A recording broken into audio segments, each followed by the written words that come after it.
What toxic love taught me about real love. Toxic love is a powerful illusion. It convinces you that chaos is passion, that pain is proof of loyalty, and that suffering is a sign of commitment. Many of us confuse emotional drama with deep connection, only to discover later that we were never truly loved, only needed. This journey, though painful, reveals something sacred, the contrast between what hurts and what heals. We find ourselves stuck in relationships that promise intensity but deliver instability. The damage leaves us wondering if love is even worth it. But in the silent aftermath of heartbreak, we begin to understand what real love looks like. Real love doesn't scream for attention. It speaks in whispers of peace. This video explores what toxic love teaches us, how it breaks us open, and how it can ultimately lead us to something far more genuine, enduring, and healing. It's in the wreckage that we rebuild, not into who we were, but into who we were always meant to become. Toxic love thrives on emotional dependency, not connection. It starts with excitement and chemistry, an overwhelming need to be close, to always be in contact, to be validated constantly. But soon that closeness morphs into neediness, the validation turns into a test, and the communication becomes surveillance. What felt like connection turns out to be control wrapped in intimacy. When love becomes a transaction based on how much attention, obedience, or sacrifice you provide, it loses its essence. Real love connects, it doesn't cling. In toxic love, one person often plays the role of the savior and the other the victim. The relationship becomes a constant cycle of rescue and relapse, leaving both people drained and resentful. The emotional dependency creates a fear of abandonment that overshadows any genuine emotional connection. Instead of feeling secure in the bond, you walk on eggshells, afraid to upset the balance. You stop speaking your truth because you're afraid of the emotional fallout. You tolerate what hurts because the fear of losing them feels worse than the hurt they bring. Toxic love manipulates this dependency, weaponizing affection. It gives you just enough to keep you hopeful, but not enough to make you feel truly seen or valued. You become addicted to the chase, mistaking anxiety for passion. It isn't a bond, it's a loop, and breaking out of that loop often feels impossible until you step back and realize that what you called love was actually fear dressed as desire. In emotional dependency, you're not drawn to who they are but to the role they play in your life. Their validation becomes your identity. That's not love. That's a survival mechanism, and it can only be healed when you learn to distinguish connection from codependency, presence from possession, love from addiction. Pain becomes the currency of affection in toxic love. The more you suffer, the more convinced you are that it must be real. The late night arguments, the tears shed in silence, the emotional distance that keeps widening, all of it starts to feel like proof that you care, that you're trying, that you're holding on. We grow up watching stories where pain equals passion, where jealousy equals love, and where leaving someone is the ultimate betrayal even if staying is breaking you. In this environment, pain becomes romanticized. You start believing that love has to hurt to be real. When they're distant, you blame yourself. When they're cruel, you forgive them because you understand their trauma. When they disappear, you wait, because that's what love does, it waits. You begin to measure love by how much you can endure rather than how much you can grow. This belief system convinces you that sacrificing your peace, your boundaries, your truth is a noble act. But in reality, it's emotional self-destruction disguised as loyalty. You begin to associate affection with apology, intimacy with making up after pain, attention with manipulation. You stop asking for consistency and start hoping for moments. It becomes a war within your own heart, one part craving stability, the other addicted to chaos. You confuse being chosen in your worst moments with being loved at your best. The pain keeps you attached, not because it's love, but because it mirrors unresolved wounds. It reflects back to you a version of love you once knew. Distant, conditional, uncertain. And you keep trying to fix it, hoping this time your love will be enough to change everything. But love doesn't demand pain to prove itself. Real love doesn't require you to lose yourself. Real love meets you in your joy, not just your struggle.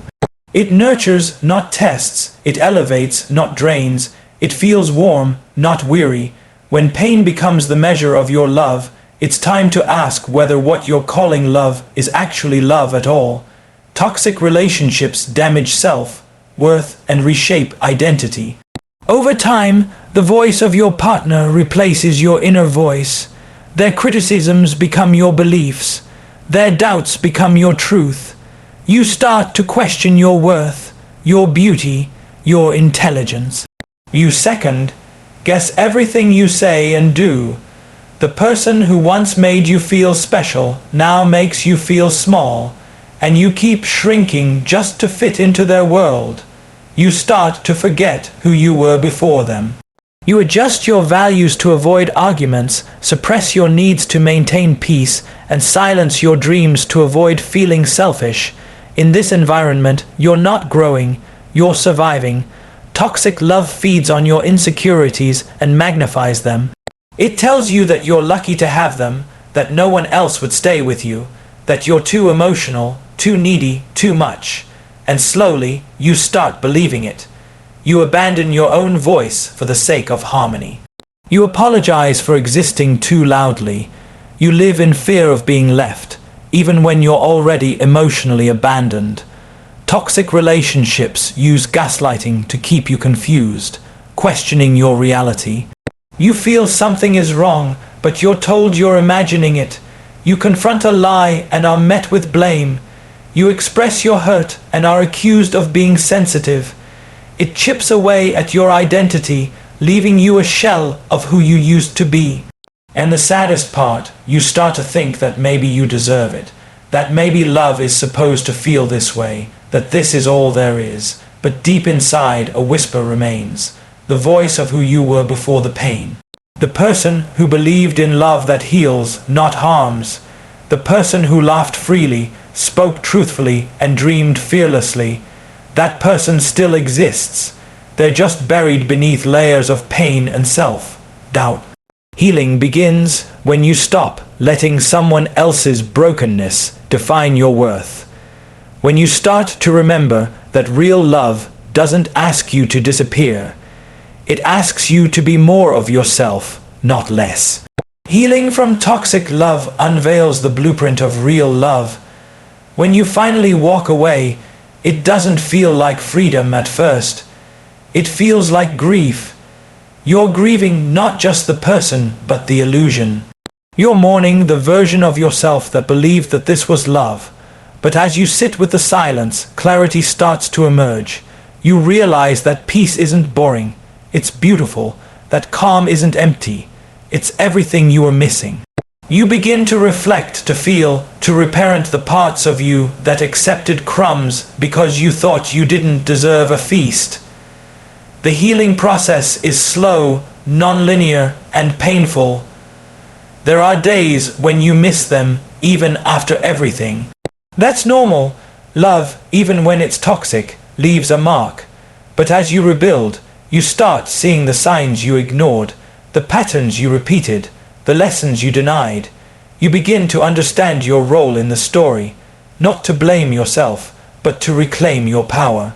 Healing means learning to trust your intuition again, to set boundaries without guilt, to recognize red flags and not paint them pink. It means choosing peace over passion, truth over fantasy, self-respect over fear of being alone.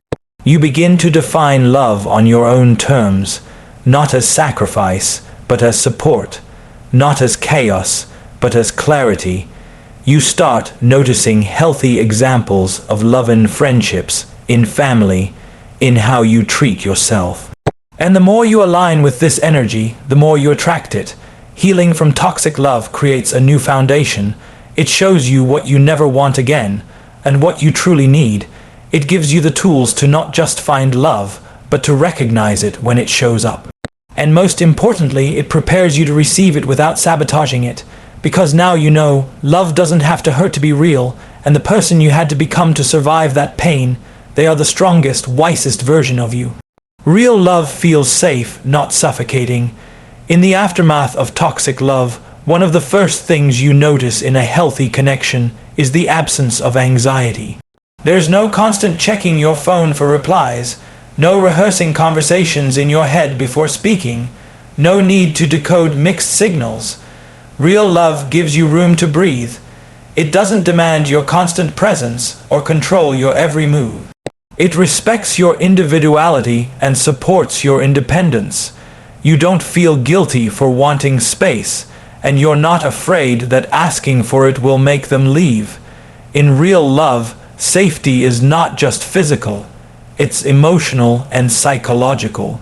You can express your fears without being dismissed, your needs without being shamed, and your boundaries without being punished. You feel secure, not because they promise never to leave, but because they consistently show up. You learn that love doesn't grow through drama, but through patience. It's the quiet conversations at night, the mutual respect during disagreements, the small gestures of care that don't need to be performed, but are felt deeply. Real love creates an environment where you can be your full self without apology. You laugh without fear, you cry without judgment, and you grow without restriction. In this space, love is not measured by how much you sacrifice, but by how much you flourish. You realize that real intimacy is not born out of trauma bonding, but out of shared values, mutual effort, and emotional honesty. The fear that once governed your relationships is replaced by trust, not blind trust, but trust earned over time through consistency and kindness. You begin to experience peace as a new kind of passion. It may not come with the adrenaline highs of toxic love, but it brings a steady warmth that nourishes your soul, and in this warmth you heal. You become soft without fear, vulnerable without shame, loved without needing to perform. Real love teaches you that the right person doesn't complete you, they complement you, they don't rescue you, they respect you, and in that respect, you rediscover a version of yourself that you thought was lost forever. You come to understand that love should never suffocate you to feel real.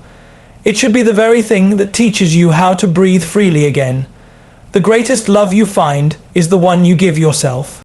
After enduring toxic relationships, the journey inward becomes essential. You begin to realize that the approval you sought from others was always a reflection of the love you weren't giving yourself. You start to confront your wounds not with judgment, but with compassion. You look at your past not to dwell, but to understand. You learn to forgive yourself for staying too long, for not knowing better, for mistaking pain for love. Self-love isn't about bubble baths or affirmations alone. It's about choosing yourself in moments when abandoning yourself feels easier.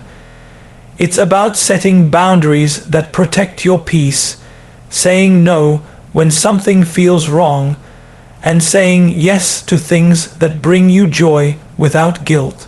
You learn to listen to your intuition, to trust your inner voice that was once drowned out by noise and fear.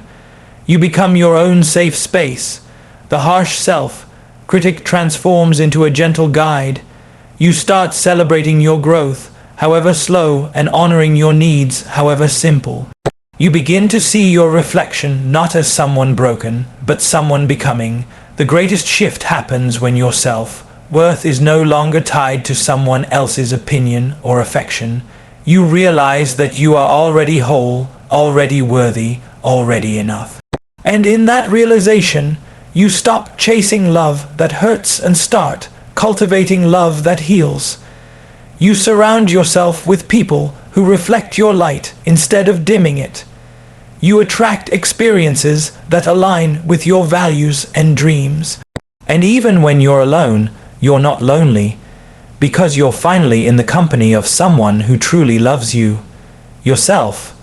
This love is unconditional, enduring, and empowering. It's the kind of love that becomes the foundation for every other relationship in your life. Because when you know how to love yourself, you no longer accept anything less than what you deserve. You show up for yourself, not out of obligation, but out of reverence. You become your own best friend, your own cheerleader, your own safe harbor. And from that place of inner abundance, you're able to give and receive love in its purest form, not from need, but from wholeness. Real love starts with you. The journey is not always easy, but it's always worth it. Toxic love teaches us what love is not, so we can recognize what love truly is. The journey from chaos to clarity is one of the most sacred transformations we go through. We move from seeking validation to embracing wholeness, from confusion to confidence, from pain to peace. I end up by saying that you can't be in a healthy relationship with someone else until you're in a healthy relationship with yourself. So remember, the love you deserve is calm, respectful, honest, and kind. It's not perfect, but it's patient. It doesn't hurt, it heals. If this message resonated with you, don't forget to subscribe to my channel, The Inner World, for more videos like this.